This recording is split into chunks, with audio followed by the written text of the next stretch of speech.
కార్తీక పురాణం 5వ అధ్యాయము చదవండం కుదరని వారు విని తరించండి. వనభోజన మహిమ.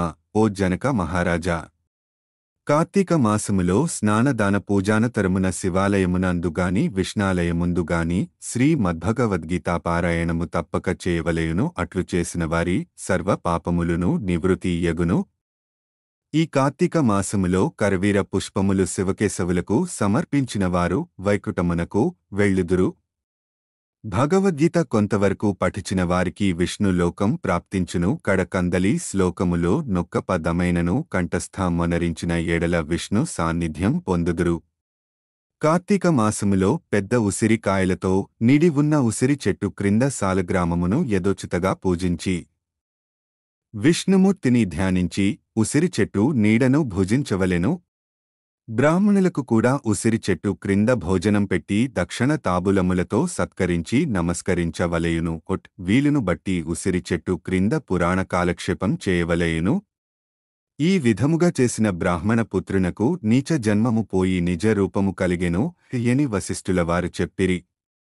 అది విని జనకరాజు మునివర్య, ఆ బ్రాహ్మణ యువకునకు నీచ జన్మమేల కలిగెను?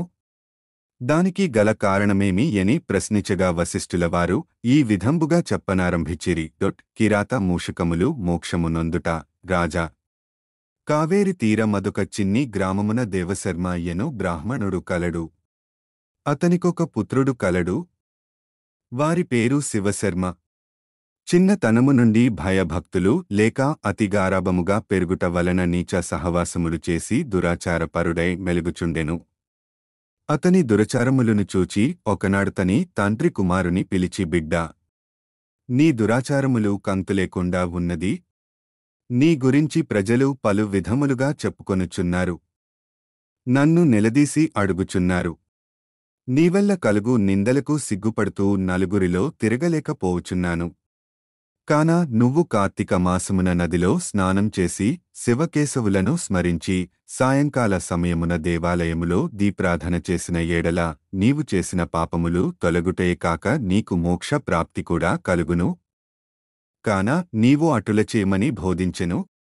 అంతట కుమారుడు తండ్రి, స్నానము చేయుట వంటి మురికి పోవుటకు మాత్రమే కాని వేరు కాదు.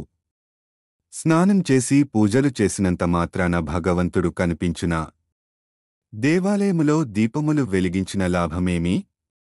వాటిని ఇంటిలోనే పెట్టుట మంచిది కదా అని వ్యతిరేకర్థములతో పెడసరంగా సమాధానమిచ్చెను. కుమారుని సమాధానము విని తండ్రి ఓరిని చూడా, కార్తీక మాస ఫలమునంత చులకనగా చూస్తున్నావు కాన నీవు అడవిలో రవి చెట్టు తొర్ర యందు ఎలుక రూపములో బ్రతికేదవుగాక అని కుమారుని శాపించెను. ఆ శాపంతో కుమారుడగు శివశర్మకు జ్ఞానోదయమై భయపడి తండ్రి పాదములపై బడి, తండ్రి క్షమిపుము. ఆ జ్ఞానాధకరములో బడి దైవమును దైవకార్యములను ఎంతో చులకన చేసి వాటి ప్రభాములను గ్రహింపలేకపోతిని. ఇప్పుడు నాకు పశ్చాత్తాపము కలిగనది. నక శాప విమోచన మోపుడే విధముగా కలుగునో దానికి తగు తరుణోపాయ మెమో వివరింపుమని ప్రాధేయపడెను. అంతట తండ్రి, బిడ్డా, నాశపమును అనుభవిచుచు మూషకము వై 10 యుండగా నీవెప్పుడు కార్తీక మహత్యమును వినగాలవో అప్పుడు నీకు పూర్వ దేహస్థితి కలిగి ముక్తి నొదుదువు అని కుమారుని ఊరడించెను. వెంటనే శివశర్మ ఎలుక రూపము పొంది అడవికి పోయి ఒక చెట్టు తొర్రలో నివసించుచు ఫలమును తినుచు జీవిచుచుడెను.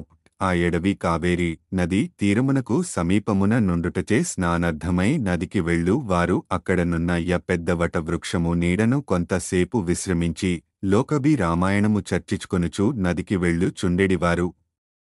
ఇట్లు కొంతకాలమైన తరువాత కార్తీక మాసములో నొక రోజున మహర్షియను విశ్వామిత్రులవారు శిష్యాసమేతముగా కావేరి నదిలో స్నానార్థమై బయలుదేరినారు.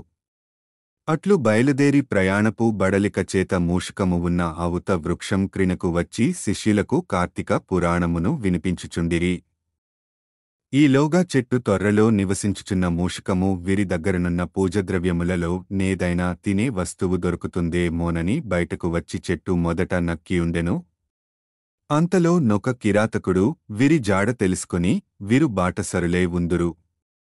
వీరి వద్దనున్న ధనమపహరించవచ్చున నెడు దుర్బుద్ధితో వారి కడకు వచ్చి చూడగా వారందరూ మునీశ్వరులే. వారిని చూడగానే అతని మనస్సు మారిపోయినది. వారికి నమస్కరించి, మహానుభావులారా, తమరు ఎవరు? ఎందుండి వచ్చితిరి? మీ దివ్య దర్శనతో నా మనస్సులో చెప్పారని ఆనందము కలుగుచున్నది. గణ వివరింపుడు అని ప్రదేయపడెను.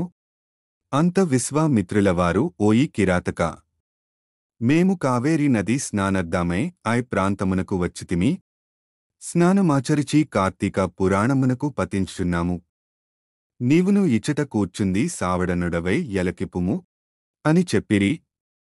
అటుల కిరాతకుడు కార్తీక మహత్యమును శ్రద్ధగా ఆలకించుచుండగా తన వెనుకటి జన్మ వృత్తంతమంతయు జ్ఞాపకమునకు వచ్చి పురాణ శ్రవణ నతరము వారికి ప్రణమిల్లి తన పల్లెకు పోయెను.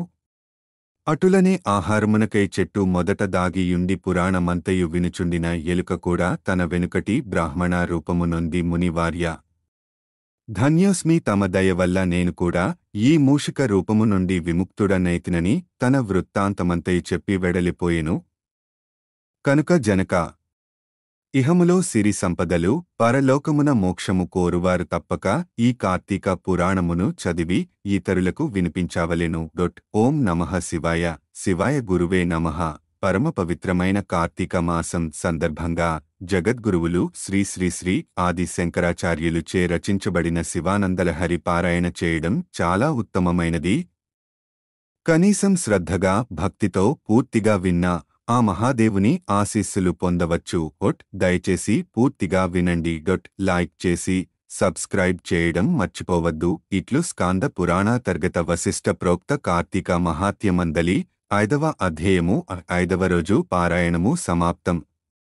కార్తీక పురాణం హిందూ ధర్మం కాశీ విశ్వనాథ్. హిందూ ధర్మం ఎవ్రీవన్ 0818707374 అచ్యుత కార్తీక పురాణం